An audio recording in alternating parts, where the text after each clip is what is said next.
HDFC bank में actually हुआ क्या है, क्यों गिर रहा है, कब तक गिरेगा, कितना गिर सकता है, ये सारी चीज़ें हम इस वीडियो में देखने वाले हैं। सबसे पहले देखते हैं कि एग्जैक्टली सीक्वेंस ऑफ इवेंट क्या हुआ है। अगर लास्ट 5 दिन में आप देखोगे तो HDFC बैंक 5% नीचे आ चुका है और एक्चुअली 18 मार्च के बाद से, जब से उनके चेयरमैन अतनु चक्रवर्ती का रेजिग्नेशन आया है, तब से ये स्टॉक लगभग 7.5% गिर चुका है। इवन आज के दिन में भी ये स्टॉक 2.25% गिरा है, जबकि मार्केट पॉजिटिव था। तो सीक्वेंस ऑफ इवेंट क्या है? सबसे पहले डायरेक्ट रेजिग्नेशन लेटर पे चलते हैं। अब इस लेटर में एग्जैक्टली लेटर यहाँ पे लिखा हुआ है। सब्जेक्ट क्या लिखा है? Resignation from the position of part time chairman and independent director of the bank. By the way, Atanu Chakraborty ने 2021 में HDFC बैंक के चेयरमैन की पोजीशन संभाली थी। उसके पहले ही was in the PMO office, यानी कि प्रधानमंत्री ऑफिस में वो सेक्रेटरी पोजीशन पे थे। अब 2021 से 2026 यानी 5 साल HDFC बैंक में काम करने के बाद इन्होंने क्या कहा है? सर्टन हैपनिंग्स एंड प्रैक्टिसेस, यानी बैंक में कुछ तो ऐसा हो रहा है या फिर कुछ ऐसे प्रैक्टिस किया जा रहा है जो that I have observed over last 2 years, यानी इसके पहले 3 साल सही था, लास्ट 2 सालों से, यानी कि 2024-25 या मे भी कह रहे होंगे 25 और 26, are not in congruence with my personal values and ethics. अब 2 साल पहले क्या हुआ था? 2 से 2.5 साल पहले लगभग HDFC limited and HDFC bank का मर्जर हुआ था। अब मर्जर होने के बाद ऐसा क्या हुआ जो इनके पर्सनल वैल्यूज से अलाइन नहीं कर रहा है? दूसरा, अगर आप एक बार देखो, I confirm that there are no other material reason for my resignation, यानी कि कोई और बड़ा कारण या कोई बड़ा फ्रॉड स्कैम ऐसा तो इन्होंने लिखा नहीं है। And here is one more point. इन्होंने अपने जो जूनियर्स हैं उनके लिए क्या लिखा है? I observed great amount of energy and verve in the middle and junior level of the organisation that should form a core of reimagined organisation. इसका मतलब है कि टॉप लेयर के साथ इनका उतना बढ़िया शायद नहीं बन रहा था। अभी आगे आपको मैं सीक्वेंस बताऊंगा तो आपको समझ में भी आ जाएगा। अब ये रेजिग्नेशन जो टाइप हुआ है, ये हुआ है लगभग 17 तारीख को, और यहाँ पे एक्सेप्टेंस वगैरह जो भी है यहाँ पे देखो 18 मार्च का, यानी एक दिन में लगभग ये रेजिग्नेशन एक्सेप्टेड हो गया। इतनी बड़ी पोजीशन पे अगर कोई काम करा, इतनी रेप्यूटेड बैंक में अगर कोई काम करा, वो अचानक से कोई रिजाइन नहीं करता और अचानक से सब लोग एक्सेप्ट नहीं करते। इवन आप अपने ऑफिस में मुझे बताओ, कोई रिजाइन करता है, इतनी जल्दी से उसका रेजिग्नेशन एक्सेप्ट कर लिया जाता है टॉप पोजीशन पे कि हाँ अच्छा तुम रिजाइन करे, ओके कल चले जाओ? नहीं, इतना आसान नहीं होता अनटिल अनलेस पावर स्ट्रगल हो। तो ये एक चीज मुझे बाहर से देख करके लग रही है। दूसरा एक और पॉइंट देखते हैं कि चलो ठीक है, किसी कारणवश हो सकता है रिजाइन कर दिया, हो सकता है लॉजिकल भी हो। RBI को भी इसके प्रोटेक्शन में आना पड़ा। एंड ये जो इंटीमेशन है यहाँ पे, जो तुरंत इन्होंने जो कॉन्फ्रेंस कॉल किया HDFC बैंक ने आकर के बात करने के लिए, वहाँ पे जो अबू धाबी इन्वेस्टमेंट किया हुआ है उन ग्रुप ने भी पूछा, ब्लैक रॉक से जो प्रशांत हैं उन्होंने भी पूछा कि भाई ठीक है रेजिग्नेशन किया, ओके कोई बात नहीं, ये मुझे बताओ कि रेजिग्नेशन के बाद के क्या स्टेप्स थे। कुछ तो स्टेप लिया होगा आपने, फिर मे बी चेयरमैन को अप्रोच किया होगा कि आप रिजाइन मत करिए, या फिर आपने कुछ और स्टेप्स लिए होंगे, कुछ तो किया होगा ना। ऐसे थोड़ी है कि सामने वाले ने रेजिग्नेशन किया और आपने तुरंत के तुरंत एक्सेप्ट कर लिया, ऐसा तो नहीं हुआ होगा। तो वहाँ पे जो बोर्ड मेंबर्स हैं वो बड़ी आसानी से, उसमें से 2 लोग सामने आए और बोले कि हाँ ठीक है, हमने बस बात की, उन्होंने बोला हमारे पर्सनल वैल्यू से मैच नहीं हो रहा है, तो it's okay. Is this a joke? हम यहाँ पे छोटे मोटे दुकान में रेजिग्नेशन की बात कर रहे हैं कि एक्चुअली इंडिया के one of the finest bank के चेयरमैन की रेजिग्नेशन की बात कर रहे हैं? और ये निकल के आया कि he wanted to resign, that's it.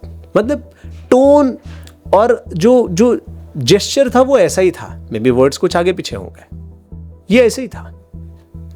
और पूछ भी कौन रहा है? ब्लैक रॉक, मतलब जो खुद भी इन्वेस्ट, क्योंकि फॉरेन इन्वेस्टमेंट अगर आप फॉरेन होल्डिंग देखोगे HDFC बैंक में, जो कि काफ़ी ज़्यादा है, 45% तक, अब ये चली गई 47% तक फॉरेन होल्डिंग है।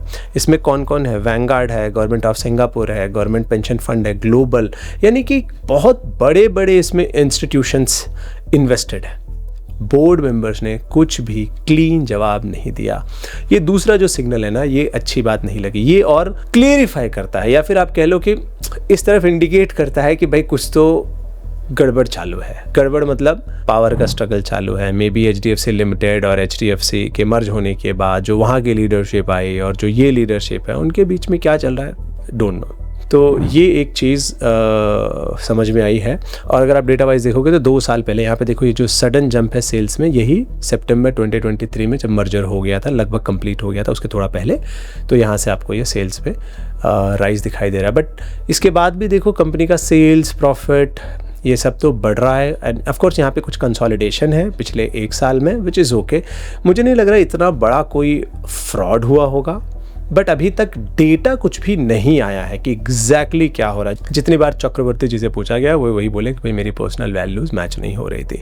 Even reserve bank of India ने भी स्टेटमेंट जारी कर दिया। अब ये देखो 19 मार्च को, बाय द वे अगले दिन ही टेम्प्रेरी चेयरमैन आ गए हैं, और 19 मार्च को ही रिजर्व बैंक ऑफ इंडिया ने तुरंत, we wish to inform you that reserve bank of India has issued a statement dated 19 March in relation to the recent development of HDFC bank limited. बाकी जो स्टेटमेंट है वो यहाँ पे है। Statement का कहने का मतलब यही है कि HDFC बैंक इस डोमेस्टिक सिस्टमैटिकली इंपॉर्टेंट बैंक, यानी बहुत इंपॉर्टेंट बैंक है कंट्री के लिए, with sound financials, professionally run board, competent management team, basis our periodical assessment, there is no material concern on record as regards its conduct और governance. मतलब governance या उसके conduct में कुछ इशू नहीं है, या फिर बिजनेस में कुछ इशू नहीं है। It's more of power tussle हो सकती है, चांस है। मुझे भी इतना बाहर से देख के लग रहा है कि इतना, अगर इसमें कुछ बड़ा फ्रॉड होता, लेट्स से फ्रॉड होता और मैंने आइडेंटिफाई कर लिया होता वो फ्रॉड, लेट्स से आप अपने आप को उस पोजीशन पे रख करके देखो, या आप जिस कंपनी में काम करते हो वहाँ पे रख के देखो, अगर इस तरह का कुछ रहता है ना, तो कई बार लोग बताते हैं कि भाई ये गड़बड़ हो रहा है या फिर वो गड़बड़ हो रहा है। लेकिन जब पावर टसल होता है अक्सर, या छोटे मोटे अलाइनमेंट नहीं होते, तो फिर आदमी यही कहता है कि भाई मैं एथिकल वैल्यू और ये सारी वैल्यूज़ पे जा रहा हूँ। एंड देखो उन्होंने जूनियर्स को प्रेज भी किया हुआ है। बाकी बैंक की रॉन्ग प्रैक्टिसेस, वो तो छोटी छोटी बहुत सारी प्रैक्टिस मैं खुद भी जानता हूँ। मैं आपको एक जस्ट अभी के अभी डेटा दिखा देता हूँ। रॉन्ग प्रैक्टिस में देखोगे तो अब कितने सारे bounce charges, minimum balance charges, दुनिया भर के ऐसे चार्जेस लगा रखे हैं जो शायद आज से 10 साल पहले में भी वैलिड भी हो सकते थे। मैनुअल वर्क था। अब जब डिजिटाइजेशन चालू है, हर जगह पे जो है डिजिटल चीज़ें चल रही हैं, मशीन काम करे, स्टिल इनके चार्जेस जो है वो बढ़ते ही जा रहे हैं। खास करके इंश्योरेंस सेलिंग, खास करके यूलिप प्लान की सेलिंग, भाई जिस लेवल पे सेलिंग होती है ना, वो तो मुझे बहुत ही ज़्यादा गड़बड़ लगता है। कम से कम कितने सारे स्टूडेंट्स मुझे कंप्लेन कर चुके हैं, मेरे इन्वेस्टर्स कंप्लेन कर चुके हैं। ये वीडियो आप देखो, आपको खुद ही समझ में आ जाएगा मिस सेलिंग का, और आपको एकदम क्लियर हो जाएगा। इवन SIP बाउंस के चार्जेस जो मैंडेट के हैं वो 590 रुपये, यानी SIP 500 रुपये की मेरी चल रही है, साल भर में मैं 6000 रुपये इन्वेस्ट करता हूँ, एक SIP बाउंस हुई 590 रुपये, यानी 500 रुपये चार्ज, 18% GST उस पर।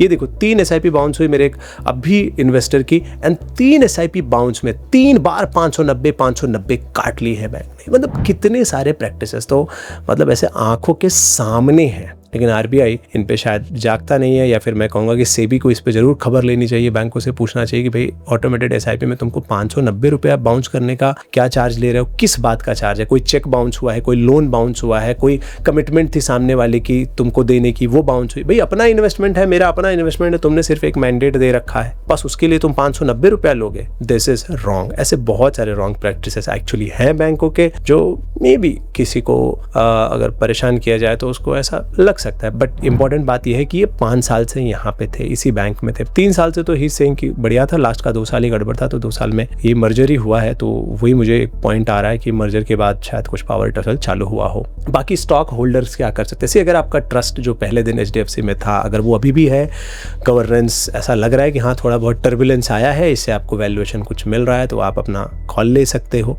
बाकी जो म्यूचुअल फंड इन्वेस्टर है, मुझे नहीं लगता कोई उनको टेंशन लेने की ज़रूरत है, क्योंकि लगभग 8-10% का तो एक्सपोजर है ही HDFC बैंक का, क्योंकि one of the biggest bank है, खास करके लार्ज कैप में तो डेफिनेटली है।